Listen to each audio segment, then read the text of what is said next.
Oi, gente, bom dia. Estamos começando mais um Café Bom Dia e aqui você vai ficar bem informado sobre o que está acontecendo em Erechim e também na região.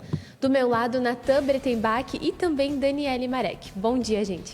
Bom dia, Thay, bom dia, Dani, bom dia ao pessoal de casa. Eu lembro que vocês podem participar aqui da gente neste programa de segunda-feira, deixando recados, dizendo da cidade de onde vocês estão nos vendo.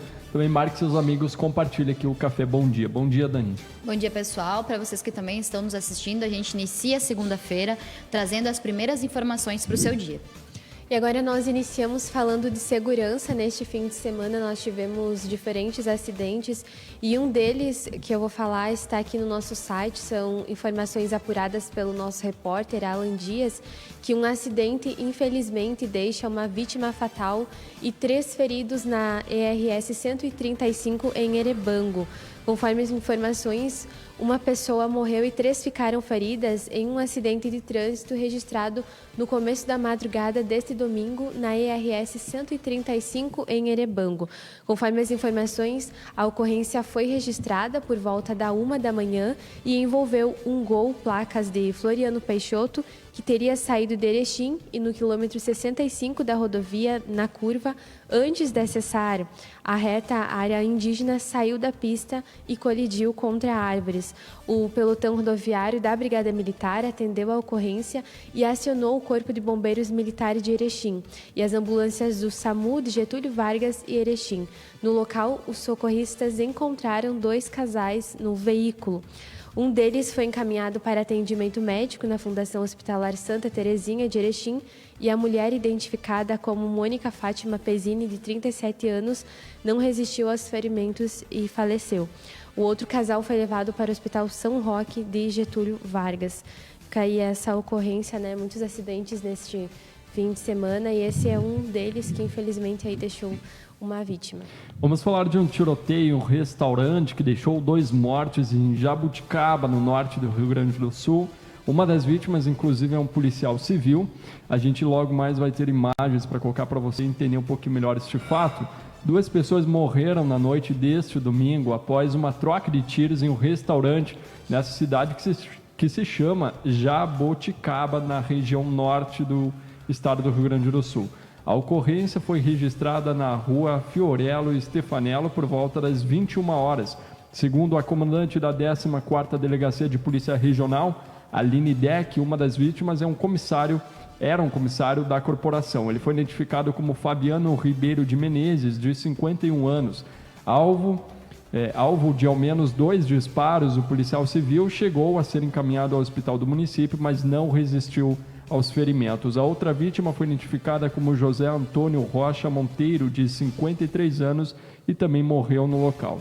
Nas imagens de câmera de segurança do estabelecimento é possível ver então que um homem se aproxima de uma das mesas onde estava então José Monteiro, que estava sentado, e dispara contra ele a queima-roupa. Na sequência, o comissário, também armado, tenta abordá-lo, melhor dizendo, e os dois acabam baleando um ao outro. O autor do crime, que não teve identidade revelada pela polícia, tem 30 anos e possui antecedentes criminais. Preso em flagrante, ele foi encaminhado para atendimento médico e não corre risco de vida. Ainda não há informações sobre a motivação do crime. A gente viu, inclusive, nesse fim de semana, a Polícia Civil fazendo então uma mensagem aí de luto, né, de toda a corporação aqui do estado do Rio Grande do Sul. Vamos deixar essa imagem na tela aqui, fazer um favor para o pessoal de casa. Aí dá para ver então esse homem de camiseta preta e boné aí dispara contra o cliente em restaurante lá de Jabuticaba, na região norte aqui do estado.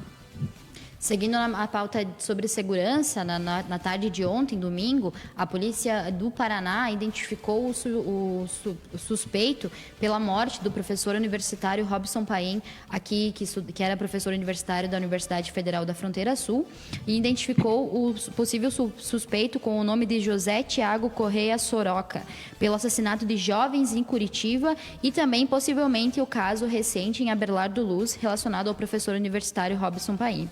na noite ainda de quarta-feira, a Polícia Civil já estava investigando sobre as mortes e eles constataram que com a quarta morte comprovada, a polícia passou a investigar ao que parece se tratar de um assassino em série que tirou a vida de 3 homossexuais nos últimos 4 meses. A partir dos levantamentos, eles chegaram até a foto do assassino e agora, então, buscam pelo suspeito José Tiago Correia Soroca. Então, para vocês aí trazendo informações sobre esse caso que abalou toda a comunidade da Universidade Federal da Fronteira Sul e também aqui o estado do Rio Grande do Sul e norte de Santa Catarina. A gente falava a respeito, já passou a palavra para a Thay, mas infelizmente eu gostaria que a Tayane trouxesse essa notícia antes da gente comentar o pessoal que está nos acompanhando, porque infelizmente a gente observa aí, tem uma questão política, eu entendo todas essas questões, a respeito das mortes, né, de pessoas que são referências, seja na parte artística, na parte de política. A gente viu, inclusive, esse fim de semana, essa morte que a Tayane vai trazer agora,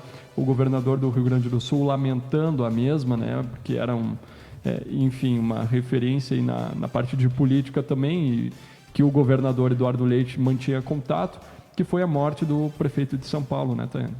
Isso, exatamente. A gente tem uma imagem dele, né, para falar em relação a isso. Foi um caso que repercutiu bastante esse fim de semana, não só o falecimento dele, mas também de outras pessoas, né? A gente vem acompanhando nos últimos dias aqui no Brasil muitos artistas, muitas pessoas de referência que são grandes influenciadores aqui no Brasil, né? Muitos deles com causas assim que defendem há muito tempo, e eu acredito assim que não só nós, mas o Brasil inteiro, né, está assim com esse sentimento de luto, de tristeza, né? Por tantas mortes que estão acontecendo uma atrás da outra, muitas delas decorrentes da Covid-19, nesse caso aqui não foi, né? Mas, assim, infelizmente, né, a gente acompanha isso. Então, a notícia que eu tenho aqui é da Agência Brasil, né, que traz, infelizmente, esse ocorrido, né? Morre o prefeito de São Paulo, Bruno Covas. O político estava licenciado do cargo e tratava-se no sírio-libanês, né? O prefeito de São Paulo, Bruno Covas, faleceu às 8h20 deste domingo, aos 41 anos de idade, em decorrência do câncer da transição esôfago-gástrica e complicações no tratamento. O corpo do prefeito foi levado, né, para o hall do edifício Matarazzo, na sede da Prefeitura paulistana, onde foi feita uma homenagem restritas a amigos e familiares devido à pandemia, né? Ele foi licenciado do cargo no início deste mês. O Bruno Covas estava em tratamento no Hospital Sírio-Libanês, na capital paulista. O filho de Pedro Lopes e Renata Covas Lopes e pai do jovem Tomás Covas, Bruno nasceu em Santos, no litoral paulista, no dia 7 de abril de 1980. Ele foi advogado, economista e também político brasileiro. Mudou-se para a capital paulista em 95 e 2 anos depois ele se filiou ao PSDB, seguindo os passos do avô e ex-governador Mário Covas, né? Sua grande inspiração e influência política.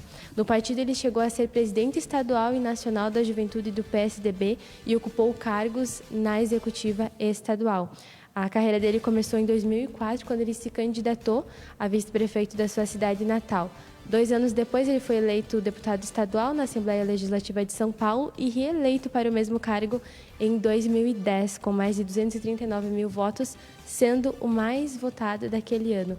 Infelizmente, aí a gente tem essa notícia, né? Não só dele, eu trouxe dele, mas esse fim de semana a gente acompanhou também, Dani, daquela atriz da Eva, né? Eva também Vilma. Teve o cantor, né? Que infelizmente... Esse Kevinho.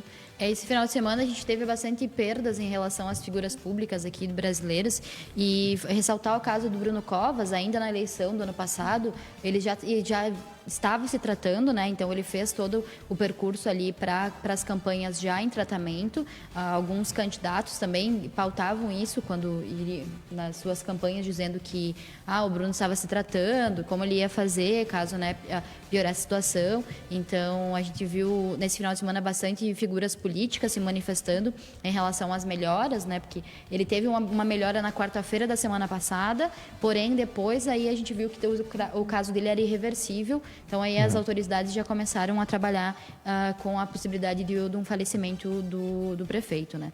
Inclusive teve aquela foto que repercutiu bastante nas redes sociais, né? Ele em um estádio de futebol, enfim, levando o filho Mas a gente entende que muitas vezes, que nem o pessoal acabou compreendendo, eu acredito, muitas vezes é uma última oportunidade que ele tivesse, né, de estar com seu filho naquele momento, enfim.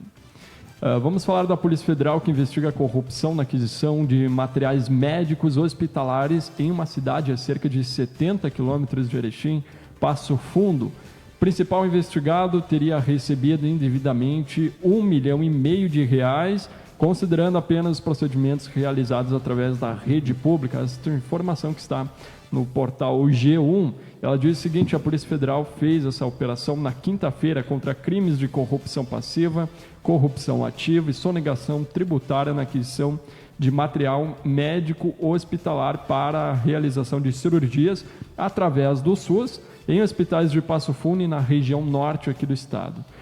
Foram cumpridos 17 mandados de busca e apreensão nos municípios de Passo Fundo, Porto Alegre, Florianópolis e Lages, em Santa Catarina, e também na cidade de São Paulo. A Prefeitura de Passo Fundo informou que, como se trata de recursos federais, não tem relação com o ocorrido. São 7 pessoas investigadas, entre elas 3 médicos neurocirurgiões e também outras 4 pessoas. A gente tem uma imagem para mostrar para vocês aí dessa ação da Polícia Federal lá em Passo Fundo, que atuava, então essas pessoas atuavam como representantes ou proprietários de empresas privadas, e os hospitais no momento não são investigados diretamente, tá? A investigação teve início em 2019 a partir de informações coletadas na Operação Efeito Colateral lá em 2018 e apurou a relação ilícita de médicos com empresas fornecedoras de materiais hospitalares. Os profissionais recebiam esses valores para direcionar o uso de produtos das empresas investigadas em procedimentos neurocirúrgicos, em sua maioria realizados através do SUS.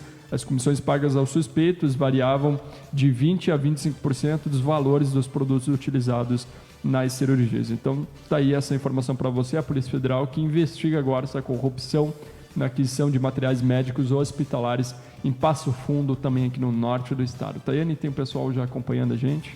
Sim, tem sim. Temos a participação da Ivânia, que diz bom dia. Temos a Maria Adelaide, bom dia, ótima semana a todos. Temos a Eluane, também participando conosco. Sadi Borges, né, lá de Maximiliano de Almeida, também sempre ligadinho.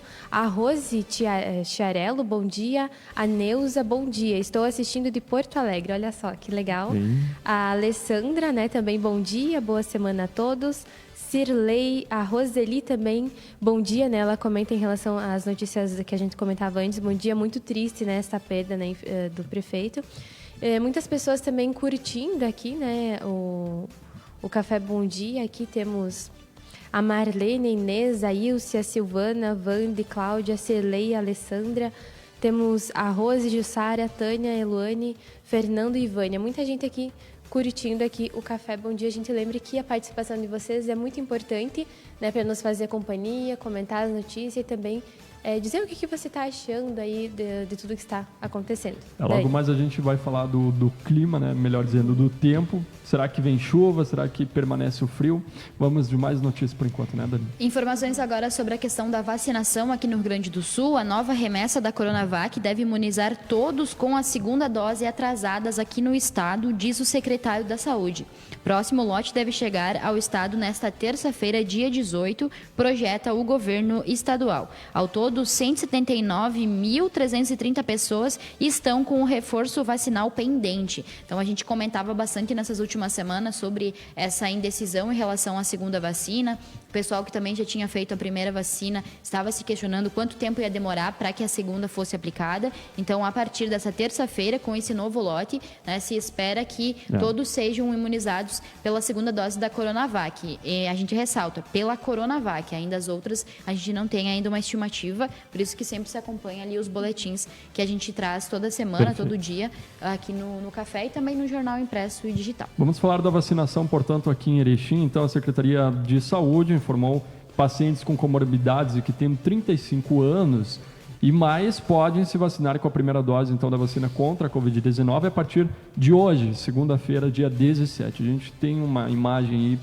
para colocar para você na tela, que traz as datas certinhas. A vacinação, lembrando, acontece então exclusivamente lá na central de vacinação, Rua Júlio Trombini, 634, lá no bairro Três Vendas, na antiga Fundação Cotrel, perto, então, para quem não conhece ali aquela região, perto do frigorífico da Aurora de Suínos. O funcionamento é de segunda a sábado, das 8 horas da manhã até as 2 horas da tarde.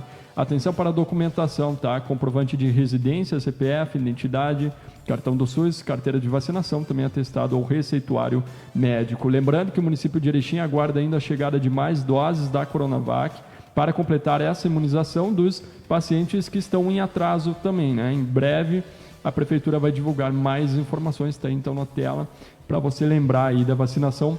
Pessoas com 35 anos ou mais, a respeito das comorbidades, podem realizar então a primeira dose de vacina contra a Covid-19. E falando, gente, agora sobre informação a nível estadual, o governo do Rio Grande do Sul publicou o decreto com o novo sistema de monitoramento da pandemia no estado.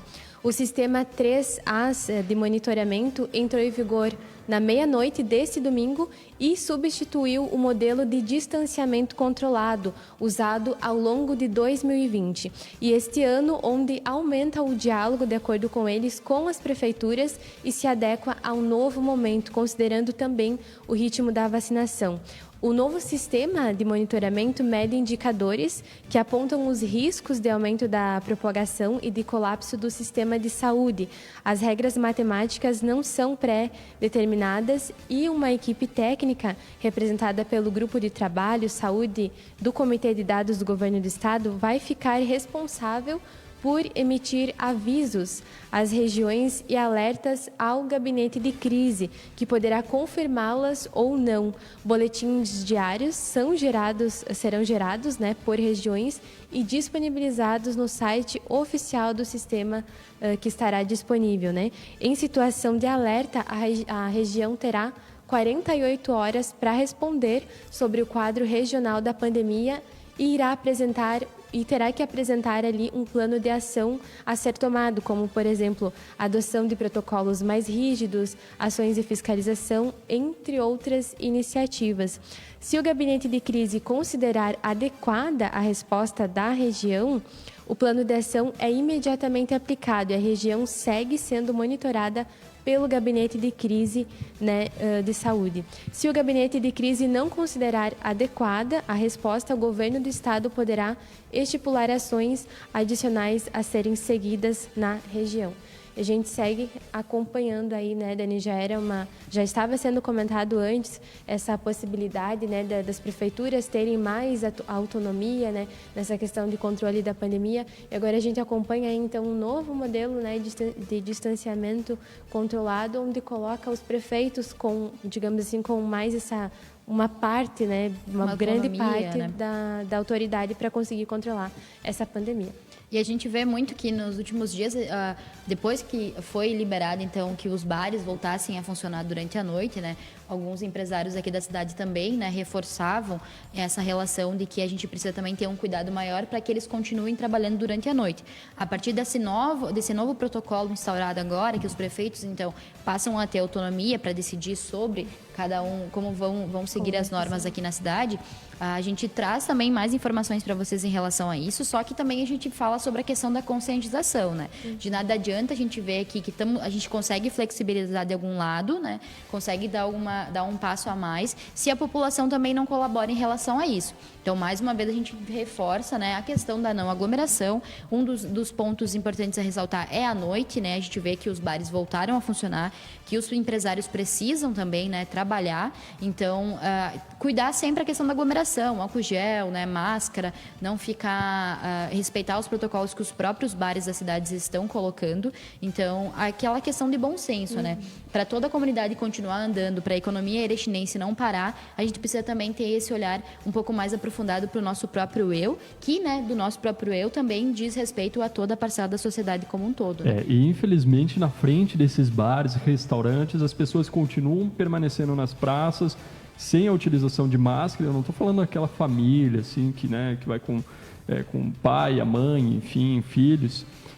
Mas são pessoas, assim, são jovens que estão bebendo, estão fumando, enfim, nada contra isso, cada um faz o que quer, mas talvez a gente precise repensar enquanto município, enquanto forças de segurança, se essa prática, mesmo durante a pandemia, mesmo com a liberação dos restaurantes, essa prática em frente a esses estabelecimentos talvez não está prejudicando os que estão lá cumprindo também nesses estabelecimentos as suas normas, né? Então, fica uma coisa incoerente, assim, né? Porque a pandemia está aí, né? Não parou. O vírus, ele, independente se você está a uma quadra do outro lado da rua, mesmo eu acho que a contaminação ela vai continuar existindo, né? Nesse sentido. Por isso que a gente precisa pensar para que as pessoas não permaneçam em frente aos restaurantes, nas praças que tem, como fica a praça aqui perto do jornal, né? E assim também como os espaços públicos, por exemplo, os seminários, os canteiros aqui da cidade. A gente vê que às vezes as famílias querem, né? As famílias se encontram nesses espaços, mas ainda assim, não só os jovens, como também famílias, né? O pessoal, a comunidade como um todo, tem que ter essa atenção maior para os protocolos existentes, né? O uso da máscara, o álcool gel, o distanciamento, que, como a gente sempre fala, né? A gente tem que pensar também que não é só a nossa ação que vai acabar acometendo o nosso próprio indivíduo, mas também como o grupo e como a cidade como um todo. Bom, eu vou falar de uma notícia aqui muito bacana por um lado, tá?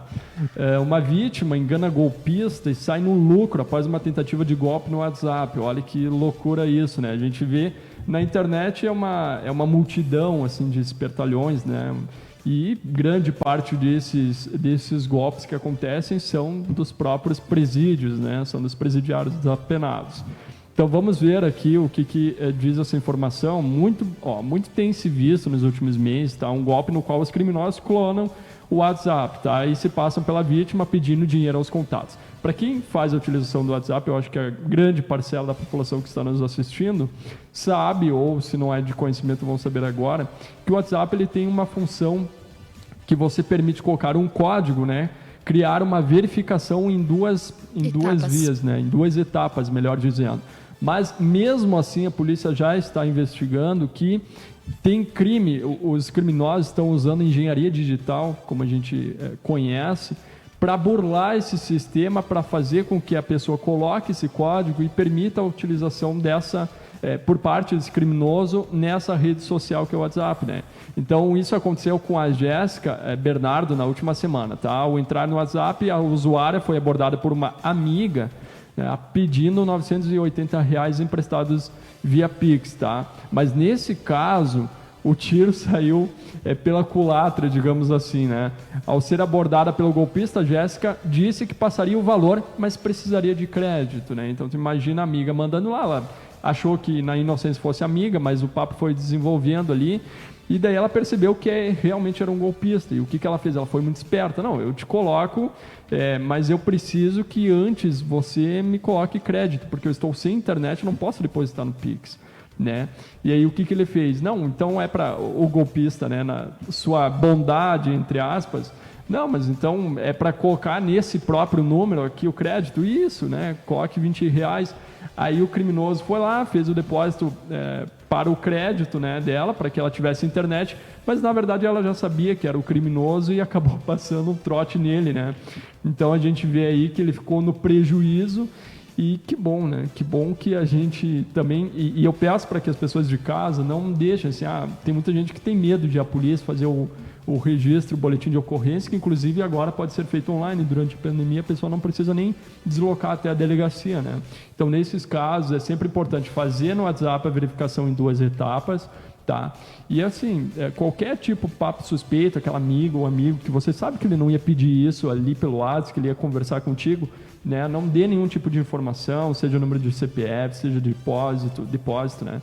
Enfim, para que a gente fique em mais segurança também nas redes. Verdade. Nesse caso, ela conseguiu ficar bem, né? Mas isso é raro, geralmente é a pessoa que fica no prejuízo, né?